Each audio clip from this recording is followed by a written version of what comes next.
Big Boss 9 అయితే complete అయిపోబోతుంది. ఈ big Boss 9 అనేది ఒక స్పెషల్ గేమ్. ఎందుకంటే చాలా మందికి అవకాశాన్ని ఇచ్చింది. ఇది బిగ్ లైవ్ షో కాబట్టి ఈ అవకాశాన్ని చాలా మంది వినియోగించుకున్నారు. కామన్ పీపుల్, సెలబ్రేట్స్, అలా వైల్డ్ కార్డ్ పీపుల్ చాలా మందికి అవకాశం వచ్చింది. ఫైనల్ గా ఈ బిగ్ బాస్ చాలా స్ట్రాంగ్ కంటెస్టెంట్స్ అయితే టాప్ 5 లోకి వచ్చారు. ఈ 5 కూడా చాలా హార్డ్ వర్క్ చేసి చాలా గేమింగ్ ఆడి విన్ను మనమే అవ్వాలన్న తాపత్రయంతో ఫైనల్ గా టాప్ 5 లోకి వచ్చిన ఎవరైతే ఉన్నారో Tanuja, Emmanuel, demon Pavan Kalyan and Sanjana గారు, ఇలా 5 అయితే డిజర్వ్. బట్ ఫైనల్ గా విన్నర్ అనే వాళ్ళు ఒకరు, రన్నర్ అనే వాళ్ళు ఒకరు ఉంటారు. కాబట్టి according to my self I'm telling you, Tanuja is the first place, second place Emmanuel or Kalyan. These 3 people are chances to get win అని నా ఫీలింగ్. ఓకే, బట్ తనుజకి ఎందుకు అంత హైప్? అంటే చాలా మంది ఏమో సీరియల్ యాక్టింగ్ చేస్తుంది మ్యామ్. కాయలు ఉన్న చెట్టుకే రాళ్లు పడతాయి అన్నట్టుగా టాలెంట్ ఉన్న పర్సన్స్ నే కామెంట్ చేస్తారు.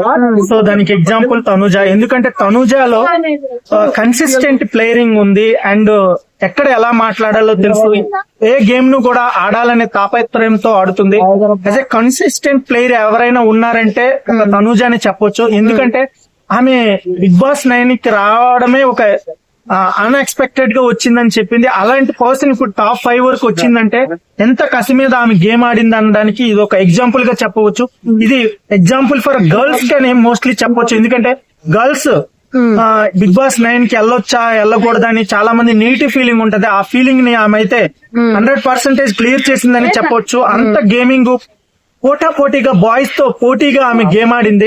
Tanuja is the best player in Bigg Boss 9 అని నేను చెప్తున్నాను. ఒకవేళ అతను ఇంకా చరిత్రలో నిలిచిపోతాడు. ఎందుకంటే కళ్యాణ్ ఇంతవరకు మంచోడనే చాలా మంది అనడం విన్నాము. ఒక ట్రోఫీనే తను ఇచ్చేస్తాడంటే అంతకన్నా చరిత్రలో ఒక బెస్ట్ ప్లేయర్ గా కాదు, బెస్ట్ వ్యక్తిగా కూడా మిగిలిపోతాడు. We have to see finally. ఇక్కడ ఏది బాండ్ పెట్టి రాయలేదు మేము ఎవరు.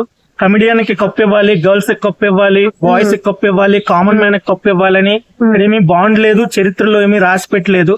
ఎవరు ఆడి జెన్యున్ గా ఆడి ఎవరైతే టాలెంట్స్ చూపిస్తారో వాళ్ళకే కప్పు రావాలి, వాళ్ళే విజయాన్ని వరించాలని కోరుకుంటున్నాం మ్యామ్. ఎందుకంటే ప్రతి వ్యక్తికి కూడా రిజర్వ్ ఉంటది, గెలవాలని తపన ఉంటది. ప్రతి వ్యక్తికి ప్రాబ్లమ్స్ ఉంటాయి, ప్రతి వ్యక్తికి ఆడాలని తపన, సెలబ్రేట్ అవ్వాలని తపన, డబ్బు కావాలని తపన ఉంటది. బట్ ఎవరైతే డిజర్వ్ పర్సన్ అయితే వాళ్ళకి డబ్బు రావాలని నా అభిప్రాయం మ్యామ్.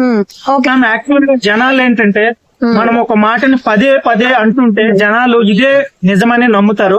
అది నమ్మడంలో తప్పు లేదు. బట్ ఒక్కసారి మనుషులు మోసపోతారు. పదే మోసపోవడం కూడా కరెక్ట్ కాదని నా ఫీలింగ్. ఎందుకంటే పల్లవి ప్రసాద్ అనే వ్యక్తి ఒక వ్యవసాయస్తుడిని, నాకు ఏమీ లేదు, మీరు నన్ను విజయాన్ని సమకూర్చండి, నాకు ఓటేయండి అని చెప్పారు. జనాలు ఆయనకి ఛాన్స్ ఇచ్చారు. ఇప్పుడు ఆయన ఎక్కడున్నారో కూడా తెలియదు. ఇదే గానీ కళ్యాణ్ కూడా ఇలాగే జరిగితే ఆయన కూడా లైఫ్ ఉండదు. ఒక Bigg Boss is not a life, it just only trophy.